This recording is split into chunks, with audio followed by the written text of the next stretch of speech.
سل بني إسرائيل كم آتيناهم من آيات بينة ومن يبدل نعمة الله من بعد ما جاءته فإن الله شديد العقاب.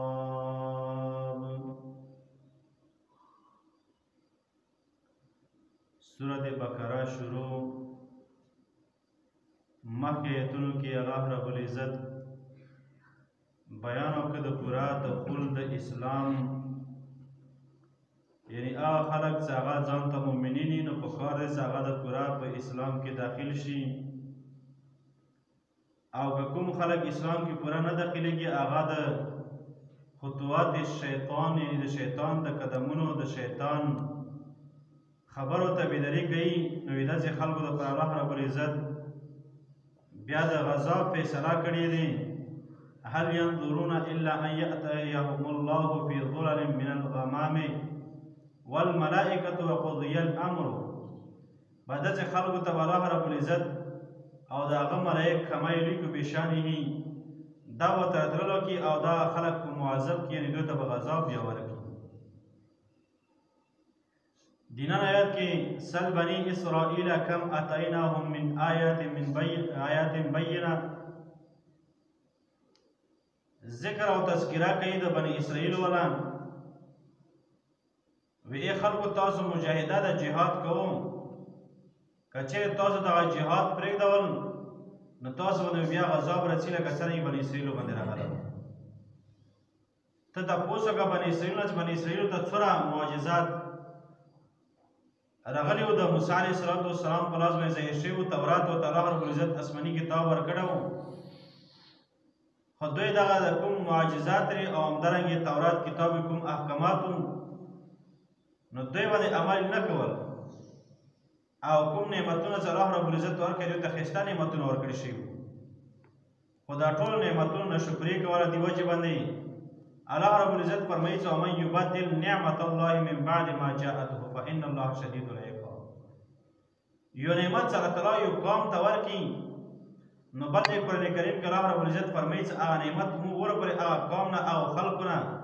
هغه انسان هغه نعمت نه خلو څوک چې هغه نعمت ناشکري نه وي کړي او د نعمت کې تغیر او تبدیلوالی بدلوالی نه وي کړی. چې کله هم د الله تعالی نعمت ناشکري څوک هم وکړي یا بدلوالی کې وکړي نو بیا الله رب العزت دغه نعمت ورنه واخلي. ځکه دې سره د نعمت قدر نه وي، او چې کوم چې سره د نعمتونو قدر نه وي الله رب العزت بیا خپل نعمتونه ونه اخلي. نو دغه بني اسرائیلو ته هم الله رب العزت ښایسته نعمتونه ورکړي وو، خو دې نعمتونو قدر ونه کړه، ناشکري وکړه، د انبیاء کرامو سپکې وکړه. د موسی علیه السلام کوم معجزات کوم دیو مطالبې وې هغه یې ټولې پوره شوې، بیا هم دوی نه منل، الله رب العزت یو غضب ورکړي ته، سخت غضب. سل بني اسرائیل تپوس وکړه د بني اسرائیلو نه کم آتیناهم من آیات بینه څومره راغلي وو دوی ته د معجزو نه یا د واضحو دلایلو نه. ومن یبدل نعمت الله من بعد ما جاءته څوک هم څه بدل کړي نعمت د الله تعالی والا خو څه شي د وجې نه په ناشکري سره څه نعمت الله تعالی ورکړي او دی ناشکري وکړي. من بعد ما جاءت وروسته د هغه نه چې راغلي وي دوی ته، یعنې دوی ته راشي نعمتونه الله تعالی ورته ورکړي. چې کله دوی ته نعمتونه ورشي میلاو شي د مزو او د خوند والا زندګي ورته حاصله شي نو بیا دوی ناشکري وکړي نو الله تعالی دغه نعمتونه د دوی نه واخلي. فإن الله شدید العقاب یقینا الله تعالی سخت عذاب ورکوونکی دی. زین للذین کفروا ښایسته کړی شوی دی او خلکو دپاره چې هغه کافر خلک دي الحیات الدنیا ژوند د دنیا والا.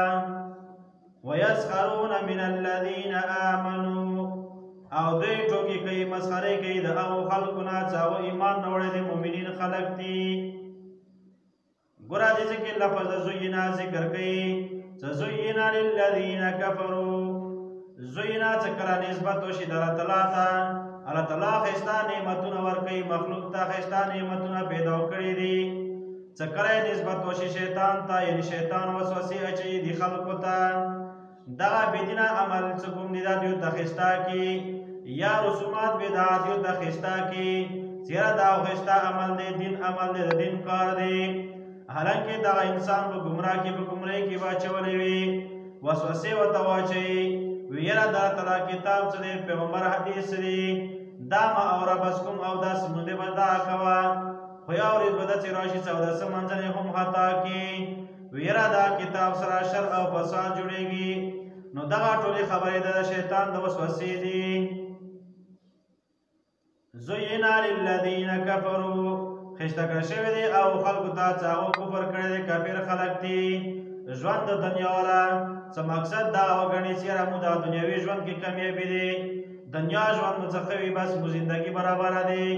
آخرت ژوند نشته دی یو ځلې روح وتل دی بس انسان ډچا ختمېدل دی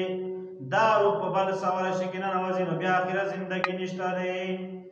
زینا للذین کفروا خشته کړی شوی دی او خلکو ته چې هغو کفر کړی دی ژوند د دنیا والا ویسخرون من الذین آمنوا او دغه ټوکې کوي مسخرې کوي د هغو خلکو پرې چې هغه مؤمنان خلک وي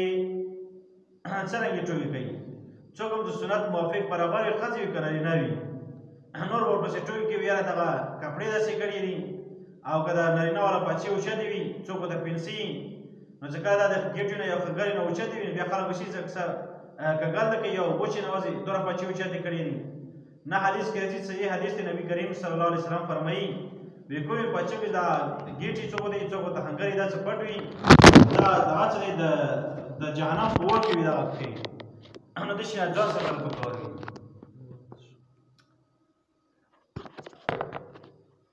زینا للذین کفروا خسته کړی شوی دی او خلکو ته ژوند د دنیا والا څه کافر خلک دي ویسخرون من الذین آمنوا او ټوکې کوي د هغو خلکو نه چې هغو ایمان نه وړی دی یعنې مؤمنینو خلکو پرې ټوکې کوي او سپکې بیانوي د دغو خلکو والا والذین اتقوا